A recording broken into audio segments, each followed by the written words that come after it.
नाहीतर काय मोठे मोठे कार्यक्रम होतात आणि प्रत्येकांना माझा नियम असते पेंडॉल मध्ये आले की चपला असे बसले आणि एक शहरात गेली मी शहरात कीर्तन चाललोय सगळ्या महिला मंडळी बसल्या आणि मग काय इथं बसल्या आणि चपला गेट कडे कीर्तन चाललंय कीर्तनकार काय सांगते याच्याकडे अर्ध लक्ष आणि अर्ध रोज कीर्तन चाललंय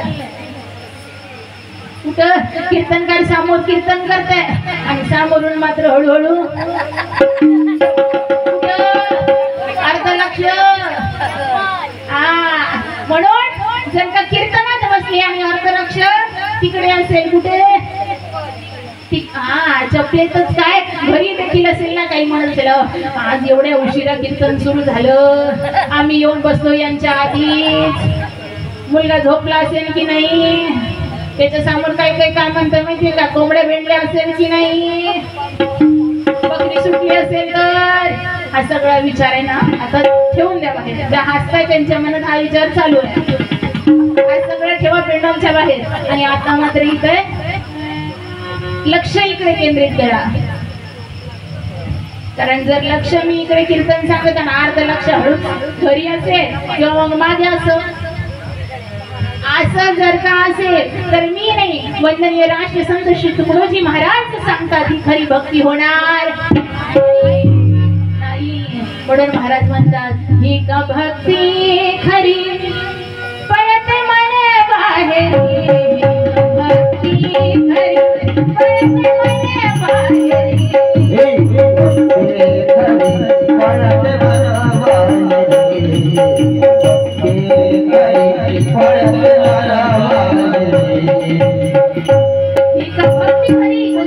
पळते मन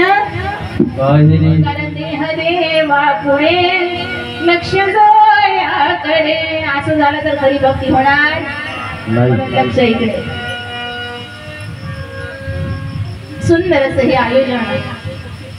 आणि श्रीमद भागवत कथेच तुम्ही रसपान करत आहात आणि आज मात्र मी विषय देखील तोच घेतलाय की खरा भक्त कोण तुकोबाराय सांगतात भक्त ऐसे जाणा कैसे जे देही उदास जे देहावर उदास आहे देव भान विसरून जातात ते खरे भक्त तुम्ही म्हणाल मग हे तर देवभान विसरतात दारुडे मग त्यांना तुम्ही भक्त म्हणणार का मुळीच नाही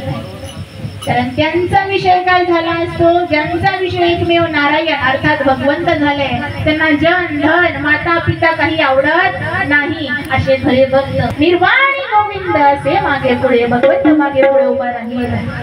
कशाला आणि आघात निवाराया मागे पुढे उभा राही सांभाळीत आली आघात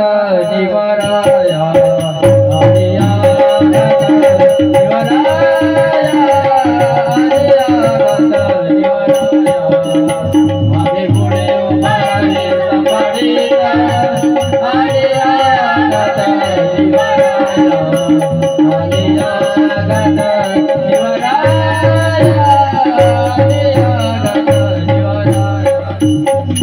साक्षात भगवंत त्यांच्या संकट काळात निर्वाणीच्या प्रसंगात आल्यावर राहणार नाही आणि जे मात्र सत्य कार्य करत आहेत त्यांना करू द्या पण जे करत नसेल जे सत्य कार्य करत नाही पण जे करणाऱ्याला करू देत नाही जसं हे पहिलंच वर्ष आहे ना काही मला आजपर्यंत नाही